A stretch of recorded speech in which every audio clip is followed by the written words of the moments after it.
বন্ধুরা, আমি চলে এসেছি কল্যাণীর আইটিআই মোড়ে। দেখতেই পাচ্ছেন এই বিরাট মণ্ডপ। কল্যাণীর লুমিনাস ক্লাবের পক্ষ থেকে এই পুজো করা হয়, আর বেশ কয়েক বছর ধরে এখানে এরকমই ভীষণ বড় বড় মণ্ডপ হচ্ছে এবং একেবারে গগনচুম্বী বলা যায়। এই মণ্ডপটি ব্যাংককের অরুণ মন্দিরের অনুকরণে তৈরি। 170 ফুট এর উচ্চতা। আর আমি এখানে এসে এত ভালোভাবে এই মন্দিরটি দেখতে পাবো আমি ভাবতে পারিনি। এখন ভিড় অনেক কম, যদিও দিনের বেলায় আমি ভালোভাবে এই ভিডিওটা তুলতে পারছি।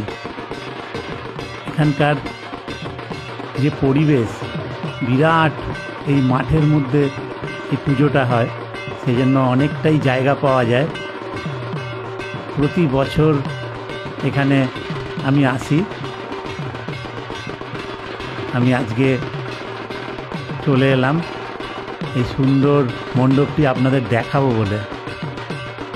লুমিনাস ক্লাবের পক্ষ থেকে এই পুজোটা করা হয়।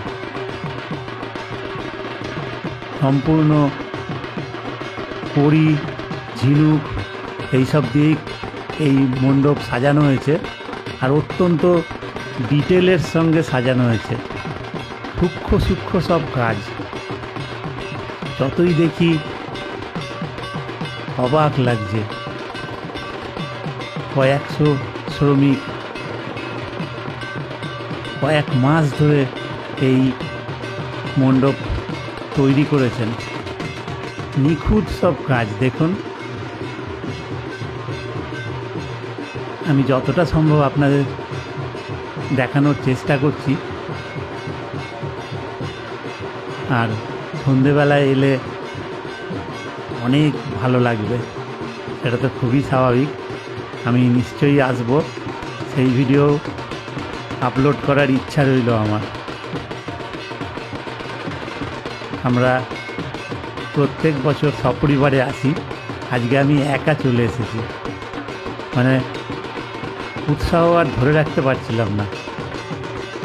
আর আমারও খুব ইচ্ছা হচ্ছিল যে আপনাদেরও একটু আগে কিছুটা দেখিয়ে নিই।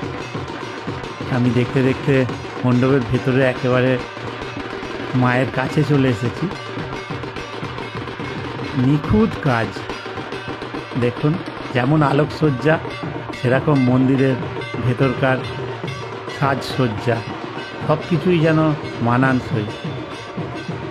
দেখুন বন্ধুরা, মায়ের কি রূপ! সত্যি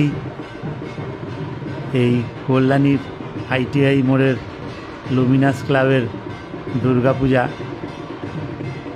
আমি আপনাদের দেখাতে পেরে খুব খুশি হলাম। বন্ধুরা, আইটিআই ঠাকুরটা দেখে বেরোলাম, এতটা সুন্দরভাবে দেখতে পারবো ভাবতে পারিনি। আর এদিকে বেরিয়েই মেলা, ফুচকা, নানান রকম ফাস্টফুডের দোকান, এগুলো আপনারা এখানে আসলে এনজয় করবেন। রাতের দিকে সন্ধ্যের পর থেকেই সুন্দর মেলা বসে গেছে। আমি ঠিক প্যান্ডেলের পেছনটায় চলে আসলাম।